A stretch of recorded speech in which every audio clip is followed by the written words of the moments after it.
छात्र छात्री पढ़े डाक्तरी पाठ एमबीबीएस पाठ्य पुस्तक पाई गठन है 22 जणिया कमिटी ओडिया रे डाक्तरी बही पाई कमिटी गठन होईची। ओडिशा रे एमबीबीएस पाठ्य पुस्तक पाई 22 जणिया विशेषज्ञ कमिटी गठन करछि स्वास्थ्य विभाग। केउ पाठ्य पुस्तक अनुवाद कराजिबो विशेषज्ञ कमिटी चयन करिवे। ए कमिटी रे ओडिशा स्वास्थ्य विश्वविद्यालय कुलपति प्रोफेसर मानस रंजन साहू अध्यक्षता रहिसंती। अन्य 21 जण राज्यर विभिन्न सरकारी हस्पिटाल डाक्तर प्रोफेसर रजिस्ट्रार रहिसंती। ओडिया रे डाक्तरी पाठ पढ़ा सह सिलेबस एक बड़ चैलेंज हेबो बोली कहिसंती विशेषज्ञ। कहिसंती आजिकाली बहु ओडिया छात्र इंग्राजी मीडियम पढुचंती से माने ओडिया लिखि पारंती नाही। ओडिया रे भी बहुत ओडिया स्टूडेंट भलरे कथा कहि पारुनांती केवल बुझी पारंती। यह केवल ओडिया मीडियम पिलांक पई भल हेबो किंतु ओडिया रे मेडिकल पाठ पढुवा छात्र छात्री केवल ओडिसा रे ही चाकरी करिवे। से माने राज्य बाहर कि विदेश रे चाकरी पाइबे नाही। ओडिसा रे राज्य बाहर आसी मेडिकल पाठ पढुवा विद्यार्थी केवल इंग्राजी रे पढ़ी परीक्षा देबो।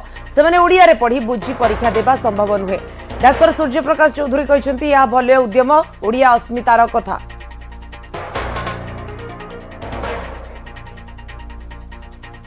माननीय राज्य सरकार ओडिया अस्मिता को गुरुत्व देई मेडिकल पाठ्यक्रम एमबीबीएस पाठ्यक्रम को ओडिया भाषा अनुवाद करने लगी कि पिला मानक ओडिया भाषा पढ़िया गोटे गुरुत्वपूर्ण पदक्षेप नहीं निहाती भाव प्रयोग एवं प्रयास गोटे स्वागत योग्य।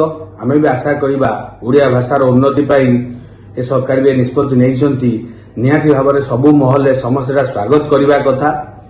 किंतु गोटे कथा कहबी गोटे यार बहुत पॉजिटिव दिग होची जो डाक्तर माने पास आउट होचंती कि जो माने पेरीफेरी पोस्टिंग होचंती साधारणतः गाँ लोक माने जो माने रोगटा को कहउचंती से माने हठात बुझीबा किंबा से रोगर ओडिया टर्म टा बुझीबा ताको बे डिफिकल्ट होची याना प्रायतः पाठ्यक्रम एमबीबीएस इंग्लिश से पढ़ा जाय थाए।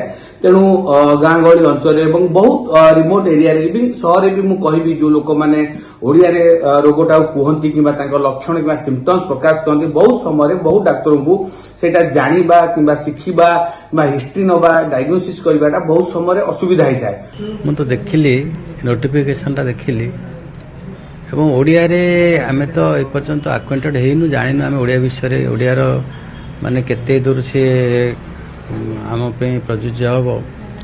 ऑफकोर्स एमती अन्य देश रे केतोडा देश रे चाइना हला रशिया हला एमती केतोडा देश अच्छी जोठी कि से माने लोकल लैंग्वेज रे मत संकर सब माने मेडिकल साइंस की से लोकल लैंग्वेज रे मत पढ़ंतु केतोडा देश अच्छी। सो आमे जदि आम लैंग्वेज रे पढ़िकरी ताको ठीक भाव में इम्प्लीमेंट करि परिबा ताल तो किसी असुविधा ना। But definitely it's a not a simple job कहीं आम मेडिकल साइंस रो जो टर्मिनोलॉजी अच्छी ताकू कंप्लीटली ओडिया रे करिबा तेणु ये केते दिन लागिबो मु जानिनी हो तो बहुत दिन लगी जाय पारे ताकू कंप्लीटली ओडिया रे करिया पे। पृथ्वी रे एमती अनेक देश अछंती चीन हो स्पेन हो जर्मनी हो ए माने इंग्रजी रे मेडिकल पाठ पढ़ंतनी जदियो मेडिकल शास्त्रटा इंग्रजी भाषा रे ही लिखा है।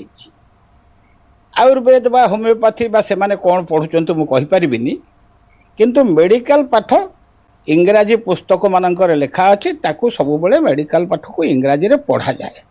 जदि आमे भाबिबा जे स्थानीय भाषा रे बा रीजनल लैंग्वेज रे भारत रे तो असंख्य भाषा अछि सबु भाषा रे ताकू ट्रांसलेट करिया को पड़िबो माने अनुवाद करिया को पड़िबो।